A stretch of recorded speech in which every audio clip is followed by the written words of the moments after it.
Palakkad CPM മൂന്നാം സ്ഥാനത്തുള്ള പാർട്ടിയാണ്. അവിടെ റസാഖ് എന്ന് പറയുന്ന മുസ്ലിം സമുദായത്തിലുള്ള സ്ഥാനാർത്ഥി വരുന്നതോട് നിശ്ചയിക്കുന്നതോട് എന്താണ് സംഭവിക്കുന്നത്? CPM അവിടെ ജയിക്കുന്ന CPM പോലും അഭിപ്രായമില്ലല്ലോ. അതിലൂടെ ലക്ഷ്യം വെക്കുന്നത് എന്താണ്? പറവൂരിൽ BJPയോ BDJSോ സ്ഥാനാർത്ഥികളെ നിർത്തരുത്. VD സതീശനെ തോൽപ്പിക്കാൻ വേണ്ടി തൊട്ടടുത്ത സ്ഥാനാർത്ഥി എന്ന് പറഞ്ഞാൽ ആർക്കാണ്? LDF സ്ഥാനാർത്ഥിക്ക് വോട്ട് ചെയ്യണം എന്ന് TP സെൻകുമാർ പരസ്യമായിട്ട് ആഹ്വാനം ചെയ്യുകയാണ്.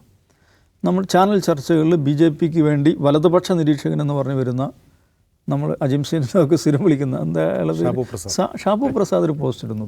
നിശ്ചയമായും തോൽപ്പിക്കേണ്ട സ്ഥാനാർത്ഥികളുടെ ലിസ്റ്റ് അതിൽ VD സതീശൻ ഉണ്ട്, പിണറായി വിജയൻ ഇല്ല. തൃത്താലയിൽ MP രാജേഷും ഉണ്ട്, ബൽറാമുണ്ട്.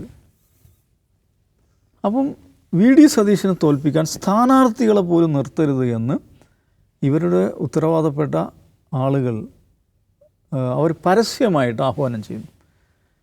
ഇന്നലെ സ്വാമി ചിദാനന്ദപുരിയുടെ ഒരു വീഡിയോ പുറത്തു വന്നിട്ടുണ്ട്. അദ്ദേഹം അതിൽ പറയുന്നത് BJPക്ക് ജയസാധ്യതയുള്ള സ്ഥലങ്ങളിൽ BJPക്ക് വോട്ട് ചെയ്യണം, അല്ലാത്തിടങ്ങളിൽ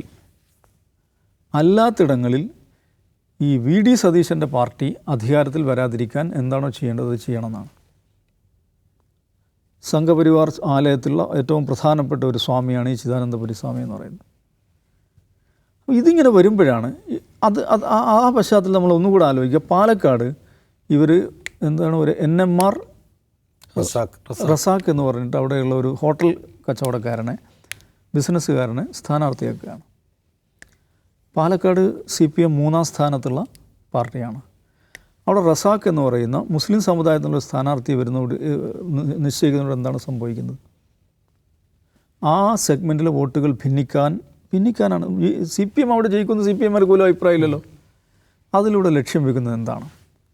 അവിടെ ഇങ്ങനൊരു സ്ഥാനാർത്ഥിയെ വെക്കുന്നതിലൂടെ ആര് വിജയിക്കണം എന്നാണ് CPM ആഗ്രഹിക്കുന്നത്.